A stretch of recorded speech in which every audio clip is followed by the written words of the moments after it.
Hi, this is Rishu and I welcome you to this platform जहां हम discuss कर रहे हैं अपनी साइंस की सीरीज़। जहां आज हम डिस्कस करेंगे सी टेट के लिए।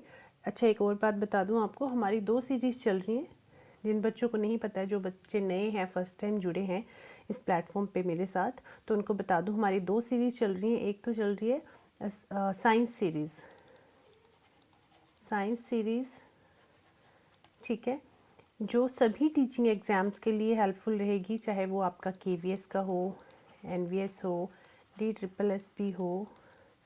एक मिनट मेरा पेन, बस, ठीक है।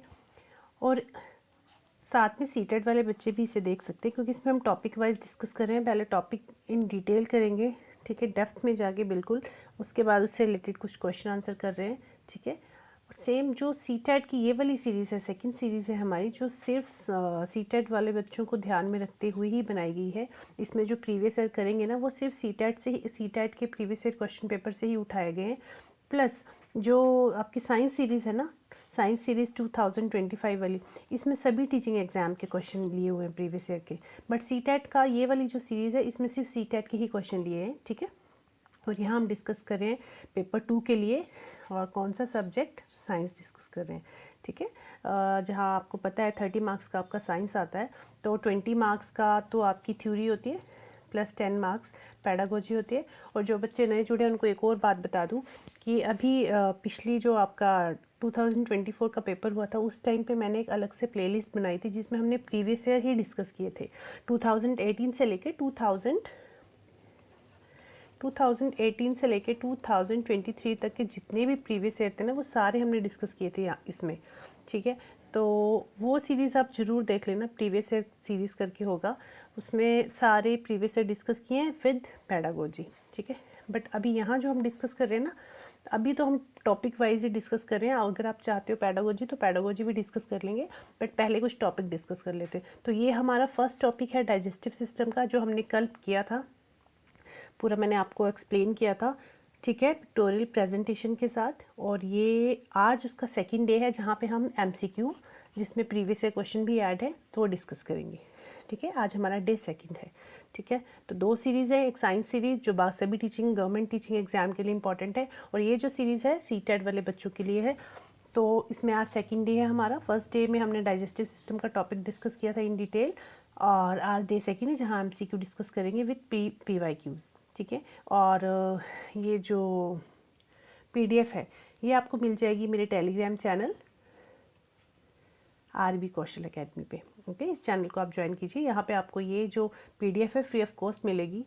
और अगर आप इस चैनल पे नए हैं, तो चैनल को आप सब्सक्राइब जरूर करें, ताकि अपकमिंग वीडियोस की नोटिफिकेशन आपको मिलती रहे। और वीडियो को शेयर जरूर करें, मन करे तो लाइक कर देना, अच्छा लगे तो, नहीं अच्छी लगे तो मत करना, as you wish, but share ज़रूर करना, ताकि जो बच्चे दिल से तैयारी कर रहे हैं, सच, ठीक है, मेहनत कर रहे हैं, उनको फ्री ऑफ कॉस्ट चीज़ें मिल पाएँ, ठीक है।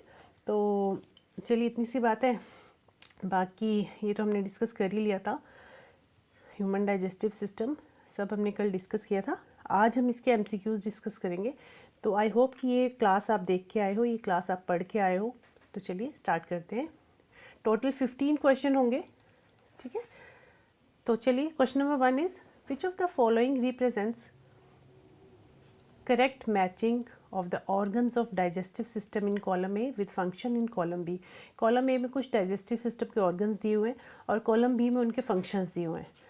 तो हमें ये बताना है कि इस ऑर्गन का क्या फंक्शन है, कौन कौन से ऑर्गन का क्या क्या फंक्शन है, उसके साथ मैच करना है, ठीक है। तो चलिए स्टार्ट करते हैं। अच्छा, एक और बात, अगर आपको कई बार क्वेश्चन आता है पेपर में, आपको सबके नहीं भी पता है कि किसका क्या फंक्शन है, तो किसी एक का भी अगर आपको पता है ना, उसके थ्रू भी आप क्वेश्चन के आंसर तक पहुंच सकते हैं। फॉर एग्जांपल लीवर, तो लीवर आपको पता है, देखिए पहले लीवर का देख लेते हैं। प्रोटीन डाइजेशन, लीवर में प्रोटीन डाइजेशन स्टार्ट होती है क्या? लीवर का बियर बाइल जूस स्टोर, लीवर में बाइल जूस स्टोर होता है। या फिर थर्ड ऑप्शन दिया है, release digestive juice into small intestine. या फिर लीवर जो है लार्जेस्ट ग्लैंड है। तो हम सबको पता है कि जो लीवर है, liver is the largest gland of our body. तो अगर आपको सिर्फ एक ऑप्शन भी पता है ना, तो उससे आप आंसर तक पहुंच पाएंगे। कई बार क्या होता है इसमें, चलो देख लेते हैं पहले, ए का 4 किस में दिया हुआ है। ए का 1 है ये, A का 4 इसमें दिया है, इसमें सिर्फ एक ही में दिया है। कई बार क्या होता है 2 में भी दिया होता है तो फिर आपको सेकंड ऑप्शन देखने की ज़रूरत होगी, बट इसमें सिर्फ एक ही दिया हुआ है तो आप एक के थ्रू ही अपना आंसर फाइंड आउट कर सकते हैं और सही ऑप्शन तक पहुँच सकते हैं और अपना टाइम भी सेव कर सकते हैं। ठीक है, तो चलिए मैं तो अभी आपको बता रही हूँ, पढ़ा रही हूँ, तो सारे ही डिस्कस कर लेते हैं पॉइंट्स। स्टमक का सही फंक्शन क्या है? Where protein digestion starts. Stomach में प्रोटीन डाइजेशन स्टार्ट होता है। यस, स्टमक में हमने पढ़ा था ना, स्टमक में कौन कौन से जूसेस प्रेजेंट थे? HCl प्रेजेंट था और पेप्सिन प्रेजेंट था एंड म्यूकस प्रेजेंट था। HCl क्या कर रहा था? जो माइक्रो ऑर्गेनिजम्स आ जाते हैं खाने के साथ उनको किल करता है, प्लस पेप्सिन एंजाइम जो है एक्टिवेट होता है इन एसिडिक मीडियम, तो पेप्सिन को काम करने के लिए भी HCl जो है इंपॉर्टेंट रोल प्ले करता है। ठीक है, थर्ड था म्यूकस। म्यूकस क्या कर रहा था? जो हमारा स्टमक था उसकी लाइनिंग को प्रोटेक्ट करता है ताकि HCl से वो ख़राब ना हो जाए, क्योंकि HCl जो है काफ़ी स्ट्रॉन्ग एसिड होता है, तो उससे हमारी जो स्टमक की लेयर है म्यूकस उसको प्रिवेंट करता है। ठीक है, तो यस, कहाँ पर? स्टमक में स्टार्ट होता है प्रोटीन डाइजेशन, और प्रोटीन में कौन हेल्प करता है? पेप्सिन हेल्प करता है। क्या करता है? प्रोटीन को ब्रेक डाउन कर देता है अमीनो एसिड्स में। ठीक है, तो यस दिस इज़ ट्रू कि स्टमक जो है जहाँ प्रोटीन डाइजेशन स्टार्ट होता है। नाउ गॉल ब्लैडर क्या करता है? बाइल जूस को स्टोर करता है। यस, बाइल जूस को स्टोर करता है। लीवर क्या करता है? उसको सिक्रीट करता है, और गॉल ब्लैडर बाइल जूस को स्टोर कर रहा है और लीवर बाइल जूस को सिक्रीट करता है। डी ऑप्शन है पेनक्रियाज। पेनक्रियाज क्या करता है?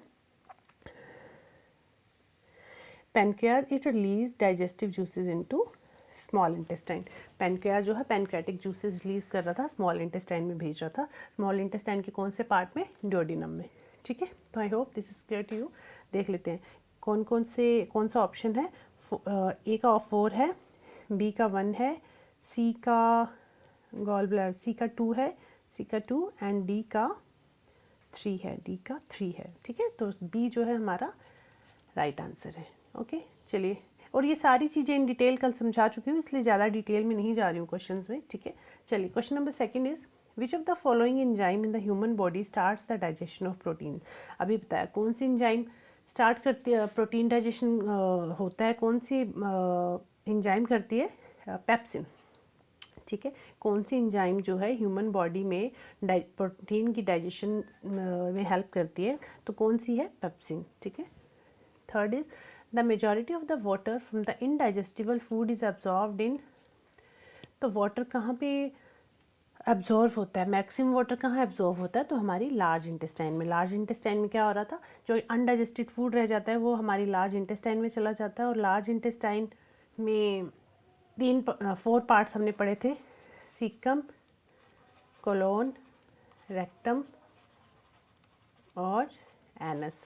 ठीक है, तो वेस्ट जो है सीकम और कोलोन से होता हुआ रेक्टम जो है जहाँ पे वेस्ट स्टोर हो जाता है, और फिर एनस के थ्रू वो हमारी बॉडी से बाहर चला जाता है। ठीक है, तो लार्ज इंटेस्टाइन क्या करता है? जो वाटर अनडाइजेस्टेड फूड आता है उसमें से वाटर और कुछ सॉल्ट जो प्रेजेंट है रह गया है जो, उसको एब्जॉर्व करके वापस बॉडी में भेज देता है। ठीक है, लार्ज इंटेस्टाइन। तो कहाँ पे मेजॉरिटी ऑफ वाटर जो है कहाँ पे एब्जॉर्व होता है? लार्ज इंटेस्टाइन में। कहाँ होता है? हमारी बड़ी आंत में। Question number 4 is the renin enzyme is secreted in which of the following areas of the alimentary canal। जो रेनिन एंजाइम है, एक और बात बता दूँ, रेनिन एंजाइम जो है ना वो बच्चों में पाई जाती है, इन्फेंट्स में होता है। और इन्फेंट में जो हम छोटे बच्चे दूध पीते हैं ना, बेबी न्यूबॉर्न बेबी जब दूध पीते हैं तो उनकी जो दूध में प्रोटीन होते हैं केसिन, उसको जो है डाइजेस्ट करने के लिए रेनिन एंजाइम जो है इंपॉर्टेंट रोल प्ले करती है।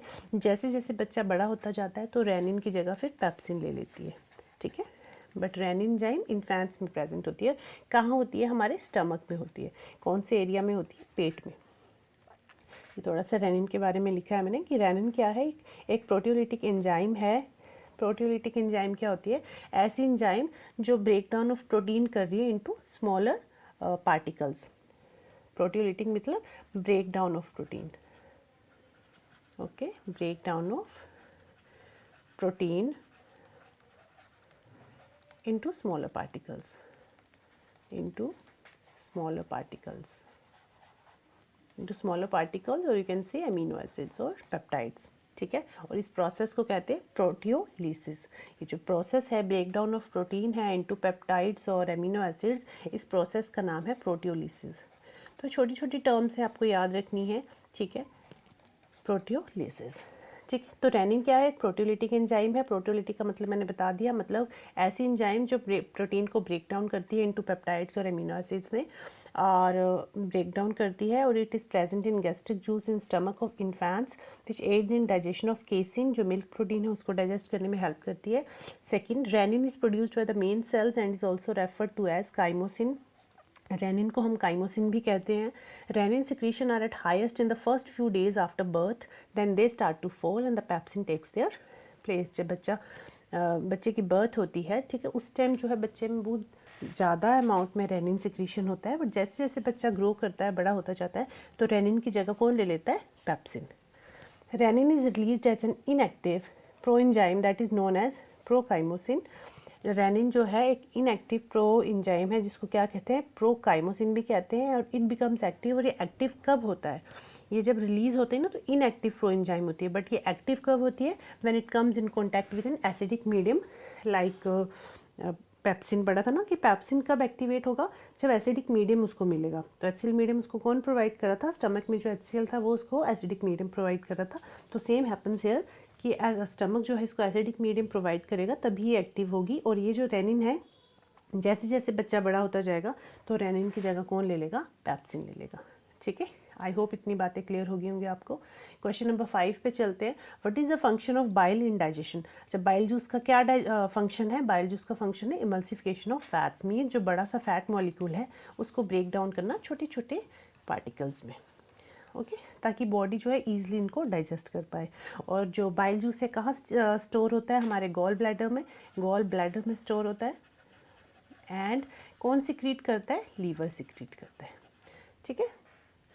तो इमल्सिफिकेशन ऑफ फैट, बसा को पायसीकारी बनाना, ठीक है। क्वेश्चन नंबर 6, हिंदी मीडियम वाले बच्चे बेटा हिंदी मीडियम में पढ़ लिया करो, इसीलिए मैंने दोनों ही लैंग्वेज में क्वेश्चन दिए हुए हैं, इंग्लिश और हिंदी, ठीक है। और मैं बोल तो हिंदी में रही हूँ, तो आई डोंट थिंक सो कि आपको कोई कन्फ्यूजन होनी चाहिए। What is the term for the wave like muscular contraction that move food through the digestive system?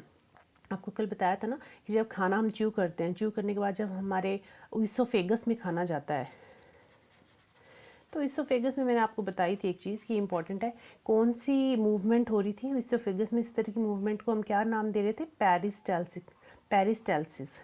Peristalsis जो वेव लाइक मूवमेंट होती है उसको कहते हैं पेरिस्टालसिस, और उसका सेकंड नाम है इनवॉलंटरी मूवमेंट, ठीक है। उसका सेकंड नाम इनवॉलंटरी मूवमेंट भी है। तो कौन सी कॉन्ट्रैक्शन हो रही है? Peristalsis, okay. Option number A is our right answer. Question number 7 is, which of the following pair of teeth differ in structure but are similar in function? हमने पढ़े थे कि हमारे 4 टाइप्स के टीथ होते हैं ना, इंसीजर, कैनाइन, और ये सारी चीज़ें कल बता चुकी हूँ, कैनाइन, प्रीमोलर्स एंड मोलर्स, ठीक है। 4 टाइप्स के टीथ होते हैं हमारे। तो हमारा जो एडल्ट है, एडल्ट का जो फॉर्मूला होता है वो होता है 2 1 2 3, ठीक है। और जो बच्चे हैं, बेबीज़ हैं, उनका फॉर्मूला क्या होता है? 2 1 0 2। अब ये 2 क्या है? 2 मतलब इंसीजर, 1 कैनाइन, 2 प्रीमोलर्स, 3 मोलर्स। जो बेबीज़ हैं उनमें प्रीमोलर्स एब्सेंट होते हैं, उनमें प्रीमोलर्स क्या होता है? एब्सेंट होता है। और आपको ये भी बताया था कि 32 टीथ कैसे होते हैं हमारे मुंह में। 2 1 2 3 फॉर्मूला जो होता है ना, इसको 2 1 2 3 ऑब्लिक 2 1 2 3। अब ये जो 2 1 2 3 है ना, आधे साइड का फॉर्मूला होता है, मतलब हमारे मुंह के आधे साइड का 2 1 2 3 ऑब्लिक 2 1 2 3, और दूसरी साइड का भी 2 1 ऑब्लिक 2 1 2 3 ऑब्लिक 2 1 2 3। तो इसको 2 से मल्टीप्लाई कर देते हैं, कितना हो गया? 2 3 4 5 6 7 8 80 हो गए, और 80 नीचे हो गए 16, और 16 को 2 से मल्टीप्लाई करें तो कितना आएगा? 32। मतलब टोटल 32 टीथ होते हैं हमारी एडल्ट्स में। और जो छोटे बेबीज़ हैं उनमें कितने होते हैं? उनमें होते हैं 20, 2 1 3 4 5, 5 ऊपर 5 नीचे, मतलब इस तरह से हमारी जॉ है ना, मान लो, तो इस तरह से आधी साइड का फॉर्मूला होता है ये, आधी साइड का, ऊपर का और नीचे का, और आधी साइड का उसका डबल कर दो तो बन गया, ठीक है। तो 5 अगर यहाँ प्रेजेंट है बेबी के दांत, और 5 यहाँ है, तो 5 ही यहाँ होंगे और 5 यहाँ होंगे, तो कितने हो जाएंगे? टोटल 20 टीथ हो जाएंगे। तो बच्चों का जो फॉर्मूला है दैट इज़ 2102, ठीक है, 2102। चलिए, अब जो इंसीजर हैं, ठीक है, ये शार्प टीथ होते हैं आगे वाले, जो कटिंग के लिए काम आते हैं, ठीक है। और ये भी कटिंग और टीयरिंग के लिए काम आते हैं, और प्री मोलर्स और मोलर्स फूड को ग्राइंड करने के लिए काम आते हैं, फूड की ग्राइंडिंग में हेल्प करते हैं। इनका जो स्ट्रक्चर है वो तो थोड़ा थोड़ा डिफ़र करता है, डिफरेंस है दोनों में, बट फंक्शन जो है दोनों का सेम ही है। तो क्या करता है ये, फूड को ग्राइंड करने में हेल्प करता है। और कौन, प्रीमोलर्स और मोलर्स। तो क्वेश्चन ने पूछा है कि विच of the following pair of teeth differ in structure, मतलब उनका स्ट्रक्चर तो डिफरेंट है बट उनका फंक्शन जो है वो कॉमन, मतलब वो सेम है। तो कौन सा है वो, premolars and molars, option number B, molars and premolars. ठीक है, चलिए क्वेश्चन नंबर 8 पे चलते हैं। The dental formula for adult human is, अभी बताया 2123, 2123, और यही अगर बच्चों का आ जाता तो 2102। Okay, question number 9 is which of the following is not a function of large intestine. इसमें से लार्ज इंटेस्टाइन का कौन सा फंक्शन नहीं है, absorption of water, absorption of nutrients, formation of faeces, और none of the above. Faeces होता है जो वेस्ट होता है हमारी बॉडी में, वेस्ट। ठीक है, तो लार्ज इंटेस्टाइन का फंक्शन नहीं है। एब्जॉर्प्शन ऑफ वाटर तो उसका फंक्शन है, बट एब्जॉर्प्शन ऑफ न्यूट्रिएंट्स उसका फंक्शन नहीं है। ठीक है, एब्जॉर्प्शन ऑफ न्यूट्रिएंट कौन करता है, हमारा स्मॉल इंटेस्टाइन। ठीक है, तो यही हमारा राइट ऑप्शन है। Question number 10, what is the primary function of the enzyme amylase in digestion.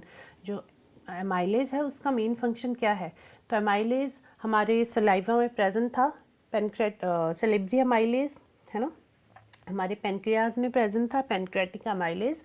तो एमाइलेज का काम क्या है, क्या करता है, ब्रेक डाउन ऑफ स्टार्च करता है, break down of carbohydrate, and starch is the type of carbohydrates. ठीक है, तो क्या करता है, ब्रेक डाउन ऑफ कार्बोहाइड्रेट्स। चलिए question number 11, where does the majority of nutrient absorption occur in the digestive system. मतलब सबसे ज़्यादा जो मेजॉरिटी ऑफ न्यूट्रिएंट्स एब्जॉर्व हो रहे हैं वो कहाँ हो रहे हैं, न्यूट्रिएंट एब्जॉर्व कौन कर रहा है, हमारा स्मॉल इंटेस्टाइन कर रहा है। ठीक है, with the help of finger like projection called villi, जहाँ पे ब्लड कैपिलरीज प्रेजेंट होती हैं, और जैसे ही फूड एब्जॉर्व होता है तो ये फूड जो है हमारे ब्लड के साथ मिक्स होकर कैपिलरीज के थ्रू ब्लड में मिक्स हो जाता है, मतलब कैपिलरीज में चला जाता है, और फिर कैपिलरीज जो है ये ब्लड कैपिलरीज क्या करती है, हमारे सारे बॉडी पार्ट्स को वो जो ब्लड होंगी, खाना होगा वो पहुंचाएंगी, और उस खाने से फिर हमें क्या मिलेगा, एनर्जी मिलेगी। ठीक है, तो छोटी आंत। Question number 12, which enzyme is responsible for the break down of carbohydrate in the mouth during the process of digestion, amylase. तो ये क्वेश्चन आपको कई कुछ क्वेश्चन लगे कि मैम आपने तो बार बार डाले हैं, क्वेश्चन घुमा के आया है, आंसर सेम है कुछ क्वेश्चंस का, बट आंसर थोड़ा सा घुमा के आया है, तो आपको आइडिया मिल जाए कि किस तरह से क्वेश्चन पूछे गए हैं।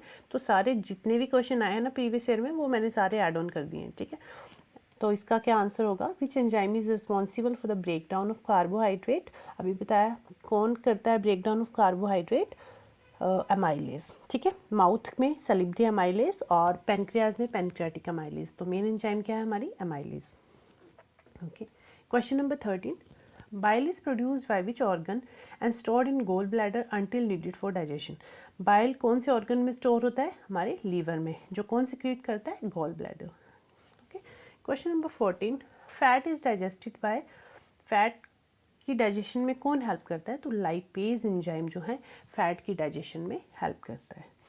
ठीक है, तो फैट की डाइजेशन कहाँ स्टार्ट होती है, हमारे स्मॉल इंटेस्टाइन में ही स्टार्ट होती है। जैसे आपने पढ़ा होगा कि कार्बोहाइड्रेट की डाइजेशन कहाँ स्टार्ट हो जाती है, मैंने कल भी बताया था आपको, तो कहाँ स्टार्ट हो रही थी, हमारे माउथ में कार्बोहाइड्रेट की डाइजेशन, स्टार्च को शुगर में कन्वर्ट करी थी अमाइलेज एंजाइम। और प्रोटीन की जो डाइजेशन है वो कहाँ स्टार्ट हो रही थी, हमारे स्टमक में, with the help of pepsin enzyme. But lipids जो हैं, जो फैट्स हैं, फैट मॉलिक्यूल, वो कहाँ पे स्टार्ट होती है उसकी डाइजेशन, तो स्मॉल इंटेस्टाइन में ही स्टार्ट होती है। इससे पहले वो, जब वो स्मॉल इंटेस्टाइन में पहुँचते हैं तो अनडाइजेस्टेड ही होता है। ठीक है, तो स्मॉल इंटेस्टाइन में इसकी डाइजेशन स्टार्ट होती है। और कौन करता है, लाइपेज एंजाइम, जो कहाँ से आता है, हमारे लीवर में जो बाइल जूस, लीवर जो बाइल जूस स्टोर करके रखा है, उस बाइल जूस की हेल्प से break down of fat molecule होता है। और जो बाइल जूस है स्टोर कौन कर, सिक्रीट, अच्छा स्टोर कौन कर रहा है, गॉल ब्लैडर, और सिक्रीट कौन कर रहा है, लीवर। ठीक है, तो कंफ्यूज नहीं होना। Question number 15, name the layer in the wall of stomach that contain nerves and blood vessels. तो कौन सा हमारी लेयर है हमारे स्टमक की वॉल की, जो क्या करती है, जिसमें नर्व्स और ब्लड वेसल्स प्रेजेंट होती है, दैट इज सब mucosa. Submucosa. So this is our right option. तो आई होप आज के जो टोटल 15 क्वेश्चन आपको समझ आए होंगे, और ये सारे 15 क्वेश्चन आपकी प्रीवियस ईयर से लिए गए हैं। ओके, तो आई होप आपको क्वेश्चन अच्छे लगे होंगे, और आपने खुद से कोशिश की होगी क्वेश्चन का सही आंसर फाइंड आउट करने में, क्योंकि कल मैंने जितना भी आपको पढ़ाया है, अगर जिस बच्चे ने वो वीडियो अच्छे से देखी है, अच्छे से पढ़ा है उसको, तो वो उस बच्चे के लिए तो काफ़ी ईजी रहा होगा आज के क्वेश्चन सॉल्व करना। ठीक है, तो इसी तरह पहले आप नोट्स, आपको मैं मटेरियल दे दिया करूँगी उस टॉपिक का, आप पढ़ लिया करो, फिर नेक्स्ट डे हम क्वेश्चन डिस्कस कर लिया करेंगे, जिससे आपको भी पता चल जाएगा कि आप कर पा रहे हो नहीं कर पा रहे हो, आपको मैं पढ़ा रही हूँ जो वो आपको समझ भी आ रहा है या नहीं आ रहा है। ठीक है, तो आप मुझे कमेंट करके ज़रूर बताना कि आउट ऑफ 15 आपके कितने मार्क्स आए। ओके, एंड नेक्स्ट टॉपिक हम डिस्कस करेंगे सर्कुलेटरी सिस्टम। ठीक है, सर्कुलेटरी सिस्टम। किसी बच्चे को कोई डाउट रह गया हो, कुछ समझ नहीं आया हो, तो मुझे कमेंट कर देना, मैं फिर से एक बार वो चीज़ समझा दूंगी अपकमिंग वीडियो में। और सेकंड टॉपिक हम करेंगे सर्कुलेटरी सिस्टम, और जो साइंस सीरीज़ है वहाँ उसमें हम लेंगे नेक्स्ट चैप्टर इलेक्ट्रिसिटी। ठीक है, नेक्स्ट चैप्टर वहाँ हमारा होगा इलेक्ट्रिसिटी, और सर्कुलेटरी सिस्टम हम यहाँ कवर करेंगे। ठीक है, तो इस तरह जो बच्चे तैयारी कर रहे हैं उनके लिए ये वीडियोस काफ़ी हेल्पफुल रहने वाली है। तो स्टे कनेक्टेड विद मी, और कोई भी डाउट हो तो आप मुझे कमेंट कर दिया करो।